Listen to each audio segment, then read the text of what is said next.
భవిష్యత్తులో జనసేన ప్రభుత్వం స్థాపించగలిగితే, ఇవ్వగలిగితే, నిజంగా అలాంటి మ్యాండేట్ ఇవ్వగలిగితే ఒక ఎమ్మెల్యే, ఒక ఎంపీ ఏ స్థాయిలో పనిచేస్తాడో మీకు చేసి చూపిస్తాం. కార్మిక సంఘాల నాయకులు కానీ, కార్మికులు కానీ ఈ రోజున రోడ్ల మీద కూర్చోవాల్సిన అవసరం లేదు.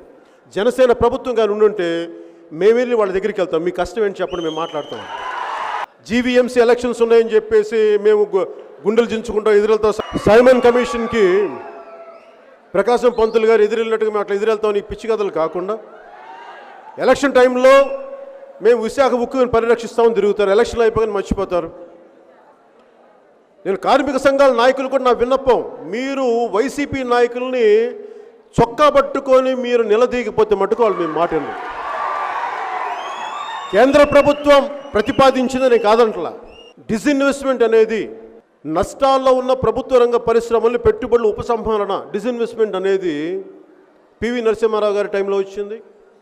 అది కంటిన్యూటీ ఆఫ్ పాలసీ. అది ఓకే. స్టీల్ ప్లాంట్ మీద మీరు తీసుకున్నారు, బీజేపీ ప్రభుత్వం తీసుకుంది, నేను కాదంటలా. దాంట్లో మరి కష్టాలు ఉన్నాయని మరి ఎవరు చెప్తారు? నేను గొంతు చించుకుంటా అవుద్దా? నేను చించుకున్నాను, గొంతు చించుకున్నా. స్పెషల్ స్టేటస్ గురించి నేను మొత్తం తిరిగా. ప్రజల నుంచి స్పందన లేకపోతే నేనేం చేయను. చప్పట్లు కొట్టి వెళ్ళిపోతే నాకేం సరదానా? నాకు నేనంటే వ్యక్తిగతంగా, జాతీయ అగ్రనాయకత్వం వ్యక్తిగతంగా నేనంటే చాలా గౌరవం, ఇష్టం.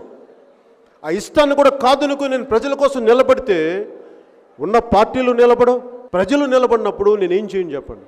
ఇది మన ఒక్కళ్ళ సమస్య కాదు, అందరూ కలిసి రావాలి. రాష్ట్ర సమస్య ఇది, ఒక్క కుల సమస్య కాదు, ఇది ఒక వర్గ సమస్య కాదు, ఒక పార్టీ సమస్య కాదు, ఇది రాష్ట్ర ప్రజల సమస్య. ఇది దీని గురించి మాట్లాడాలి, అందరూ కలిసి రావాలి.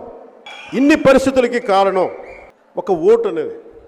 మన ఓటు సరిగ్గా ఆలోచించి వేయకపోతే, ఒక 1500 రూపాయలకో 2000 రూపాయలకో నీ ఓటుని విలువ తెలియకుండా అమ్ముకుంటే ఈ రోజున మనం పడుతున్న కష్టాలు మన స్వయంకృతాపరాధం, ప్రజల స్వయంకృతాపరాధం ఇది.